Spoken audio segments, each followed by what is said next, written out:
Misteri penemuan trompet hari kiamat. Sangkakala ataupun disebut dalam sebutan bahasa Arab, Asur yang bermaksud tanduk akan ditiup oleh malaikat Israfil apabila berlakunya hari kiamat nanti. Soalnya, bagaimana rupa sangkakala, berapakah besarnya dan di manakah ia berada?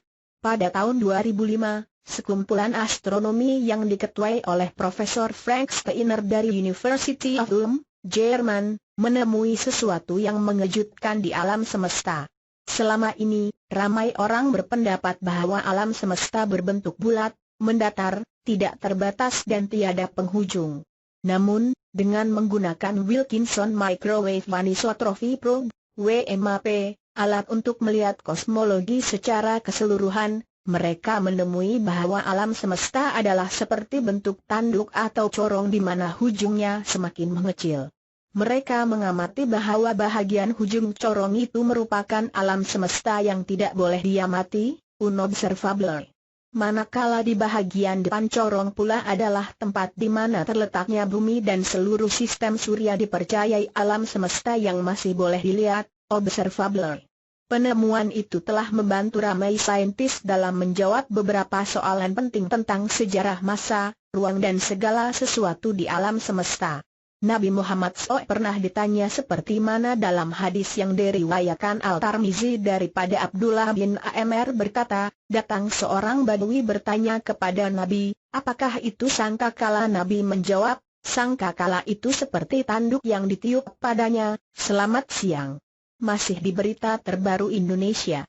Sebahagian ulama seperti yang disebutkan oleh Ibnu Hajar dalam Fathul Bari berkata, peniup sangkakala itu ialah malaikat Israfil sebagai menandakan permulaan kehancuran yang hebat. Dalam kitab Al-Mustadrak, terdapat sebuah hadis riwayat Abu Hurairah bahwasanya, Nabi pernah menggambarkan bagaimana keadaan Israfil.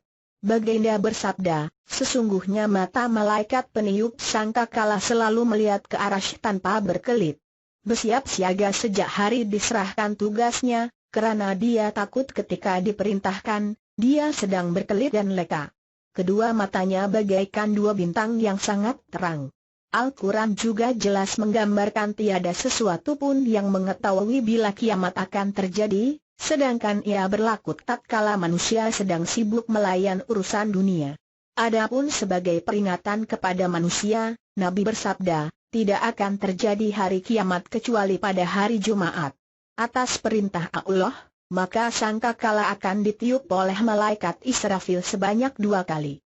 Tiupan pertama dipanggil kehancuran dan tiupan kedua ialah kebangkitan. Dan ditiuplah sangkakala, maka matilah siapa yang di langit dan di bumi kecuali siapa yang dikehendaki Allah. Kemudian ditiup sangkakala itu sekali lagi, maka tiba-tiba mereka berdiri menunggu keputusannya masing-masing. Surah Az-Zumar, ayat 68.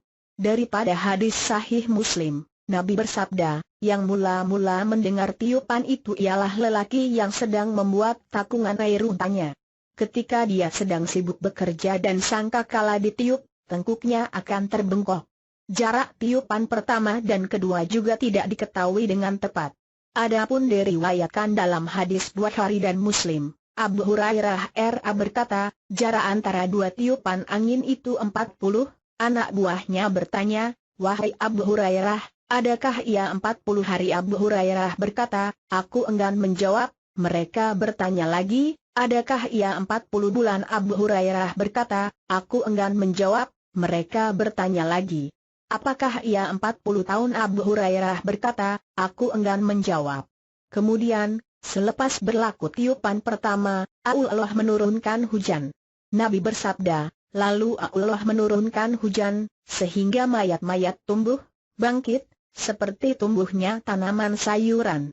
Tidak ada satu bahagian tubuh manusia kecuali semuanya telah hancur selain satu tulang, yaitu tulang ekornya, koksiks, dan dari tulang itulah jasad manusia akan disusun kembali pada hari kiamat. Hadis riwayat sahih Muslim. Bagaimana Allah menjadikan bunyi daripada tiupan sangkakala sehingga boleh menyebabkan kehancuran dan kematian telah dikaji oleh saintis. Didapati tatkala bunyi suara sampai ke 120 desibel, pada masa itu telinga kita akan berasa sakit. Kemudian, apabila sampai ke 150 desibel, ia akan menyebabkan gegaran dalam jantung dan sukar untuk bernafas. Apabila sampai ke 200 desibel, ia boleh mengakibatkan paru-paru manusia pecah. Dan sekiranya bunyi melebihi daripada itu, otak akan hancur lalu menyebabkan kematian. Wahai ahli kitab, sesungguhnya telah datang kepada kamu Rasul kami, Muhammad SAW, dengan menerangkan kepada kamu banyak dari keterangan-keterangan dan hukum-hukum yang telah kamu sembunyikan dari kitab suci, dan Dia memaafkan kamu dengan tidak mendedahkan banyak perkara yang kamu sembunyikan. Sesungguhnya telah datang kepada kamu cahaya kebenaran, Nabi Muhammad, dari Allah dan sebuah kitab, Al-Quran, yang jelas nyata keterangannya, Surah Al-Maidah, ayat 15.